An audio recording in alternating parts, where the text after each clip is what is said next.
So ಈ ವಿಡಿಯೋದಲ್ಲಿ ನಾವು ನೋಡೋಣ ಕ್ವಿಕೋ ಆ್ಯಪಲ್ಲಿ ಹೇಗೆ ಪಾರ್ಸಲ್ನ ಸೆಂಡ್ ಮಾಡೋದು ಅಂತ. ಸೊ ಇಲ್ಲಿ ಪಾರ್ಸಲ್ ಸೆಕ್ಷನ್ಗೆ ಹೋಗಿ ನೀವಿಲ್ಲಿ ನೋಡ್ಬೋದು ಡಾಕ್ಯುಮೆಂಟ್ಸ್, ಗಿಫ್ಟ್ಸ್ ಮತ್ತು ಸ್ಮಾಲ್ ಪಾರ್ಸಲ್ಸ್ ಅಂತ 3 ಕ್ಯಾಟಗರೀಸ್ ಅವೈಲೇಬಲ್ ಇದೆ. ಸೊ ಸ್ಮಾಲ್ ಪಾರ್ಸಲ್ ಮೇಲೆ ಕ್ಲಿಕ್ ಮಾಡಿ. ಇಲ್ಲಿ ಸೆಂಡರ್ ಇನ್ಫೋ ಅಂತ ಇದೆ, ಅಂದರೆ ನಮ್ಮ ಇನ್ಫೋ ಯಾರು ಕಳಿಸ್ತಾ ಇದ್ದಾರೆ ಅವ್ರದ್ದು. ಸೊ ಇಲ್ಲಿ ಪಿಕಪ್ ಲೊಕೇಶನ್ ಅಂತ ಇದೆ, ಆ್ಯಡ್ ನ್ಯೂ ಅಂತ ಕೊಡಿ. ಇಲ್ಲಿ ಆ್ಯಡ್ ನ್ಯೂ ಅಂತ ಕೊಟ್ಟಾದಮೇಲೆ ಒಂದು 3 ಸೆಕೆಂಡ್ಸ್ ವೆಯ್ಟ್ ಮಾಡಿ. ನೀವಿರೋ ಲೊಕೇಶನ್ಗೆ ಅದು ಫೆಚ್ ಆಗುತ್ತೆ. ಅದಾದಮೇಲೆ ಪಿಕ್ ಲೊಕೇಶನ್ ಅಂತ ಕೊಡಿ. ಇಲ್ಲಿ ಅದಾದಮೇಲೆ ಸ್ಟ್ರೀಟ್ ನಂಬರ್ ಹಾಕಿ,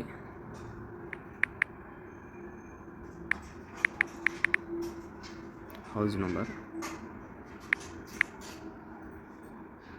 2nd ಫ್ಲೋರ್. ಸೊ ಇಲ್ಲಿ ಸೆಂಡರ್ ನೇಮ್ ಅಂದರೆ ನಮ್ಮ ನೇಮ್ ಮತ್ತು ನಮ್ಮ ನಂಬರು. ನೆಕ್ಸ್ಟು ಕಂಟಿನ್ಯೂ ಅಂತ ಕೊಟ್ಟರೆ ರಿಸೀವರ್ ಇನ್ಫೋ ಆಗುತ್ತೆ, ಅಂದರೆ ಯಾರಿಗೆ ಕಳಿಸ್ತಾ ಇದ್ದೀವಿ. ಸೊ ಅಲ್ಲಿ ಮತ್ತೆ ನೀವು ಡೆಲಿವರಿ ಲೊಕೇಶನ್ ಹತ್ರ ಆ್ಯಡ್ ನ್ಯೂ ಅಂತ ಇರುತ್ತೆ, ಅದ್ರ ಮೇಲೆ ಕ್ಲಿಕ್ ಮಾಡಿ ಅವ್ರ ಲೊಕೇಶನ್ ಹಾಕಬೇಕು. ಫಸ್ಟ್ ಇಲ್ಲಿ ಆ್ಯಡ್ ನ್ಯೂ ಮೇಲೆ ಕ್ಲಿಕ್ ಮಾಡಿ. ಸೊ ಇಲ್ಲಿ ಲೊಕೇಶನ್ ಟೈಪ್ ಮಾಡಬೇಕಾಗುತ್ತೆ ಅವ್ರದ್ದು. ಸೊ ನಾನು ಕಳಿಸೋದು ಸಪ್ತಗಿರಿ ಕಾಲೇಜ್ ಹತ್ರ, ಶ್ರೀ ಸಪ್ತಗಿರಿ.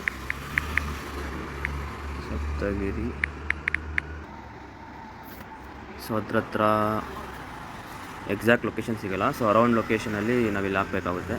ಸೊ ಅರೌಂಡ್ ಈ ರೋಡ್ ಇರ್ಬೋದು may be. Okay, pick location ಕೊಡಿ. ಸೊ ಇಲ್ಲಿ ರೋಡ್ ನಂಬರ್ ಹಾಕ್ಬೋದು ನೀವು, 3rd ಕ್ರಾಸ್,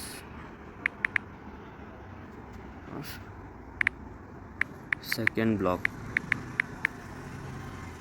ಇಲ್ಲಿ ಹೌಸ್ ನಂಬರ್ ಹಾಕಿ ಮತ್ತು ಫ್ಲೋರ್, 1st ಫ್ಲೋರ್.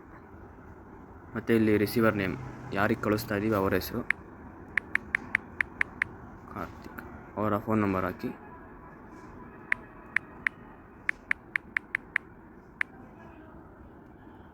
ಎಲ್ಲ ಆದಮೇಲೆ ಸೇವ್ ಆ್ಯಂಡ್ ಕಂಟಿನ್ಯೂ ಕೊಡಿ. ಸೊ ನಾವಿಲ್ಲಿ ನೋಡ್ಬೋದು ಸೆಂಡರ್ ಡೀಟೇಲ್ಸ್, ನಮ್ಮ ಡೀಟೇಲ್ಸ್ ಮತ್ತು ರಿಸೀವರ್ ಡೀಟೇಲ್ಸ್, ಯಾರಿಗೆ ಕಳಿಸ್ತಾ ಇದೀವಿ ಅವ್ರ ಡೀಟೇಲ್ಸ್ ಕರೆಕ್ಟ್ ಇದೆ ಕ್ರಾಸ್ ಚೆಕ್ ಮಾಡಿ. ಅರೌಂಡ್ 3.6 ಕಿಲೋಮೀಟರ್ ಇದೆ. ಸೊ 98 ರುಪೀಸ್ ಡೆಲಿವರಿ ಫೀಸ್ ಇದೆ. ಸೊ ನೀಟಾಗಿ ನಮ್ಮ ಪಾರ್ಸಲ್ನ ಪ್ಯಾಕ್ ಮಾಡಿ ಡೆಲಿವರಿ ಬಾಯ್ ಬರ್ತಾನೆ, ಅವ್ನ ಕೈಗೆ ಕೊಡಬೇಕಾಗುತ್ತೆ. ಸೊ ಇಲ್ಲಿ ಚಾರ್ಜ್ ಪೇ ಬೈ ಸೆಂಡರ್ ಅಂತ ಮತ್ತು ರಿಸೀವರ್ ಅಂತ 2 ಆಪ್ಷನ್ ಇದೆ. ನಾವು ಕೊಡಬೇಕಾ ಅಥವಾ ರಿಸೀವ್ ಮಾಡ್ಕೋತಾರಲ್ಲ ಪಾರ್ಸಲ್ನ ಅವ್ರು ಕೊಡಬೇಕಾ ಅಂತ. ಸೊ ಇಲ್ಲಿ ರಿಸೀವರ್ ಅಂತ ಕೊಡೋಣ, ಕ್ಯಾಶ್ ಆನ್ ಡೆಲಿವರಿ. ಅವರು ಪೇ ಮಾಡಿಬಿಟ್ಟು ಪಾರ್ಸಲ್ ಇಸ್ಕೊತಾರೆ. ನೆಕ್ಸ್ಟ್ ಇಲ್ಲಿ ಕನ್ಫರ್ಮ್ ಪಾರ್ಸಲ್ ರಿಕ್ವೆಸ್ಟ್ ಕೊಟ್ಟರೆ ನಿಮ್ಮದು ಆರ್ಡರ್ ಪ್ಲೇಸ್ ಆಗುತ್ತೆ, ಡೆಲಿವರಿ ಬಾಯ್ ಬಂದು ಕಲೆಕ್ಟ್ ಮಾಡ್ಕೋತಾನೆ.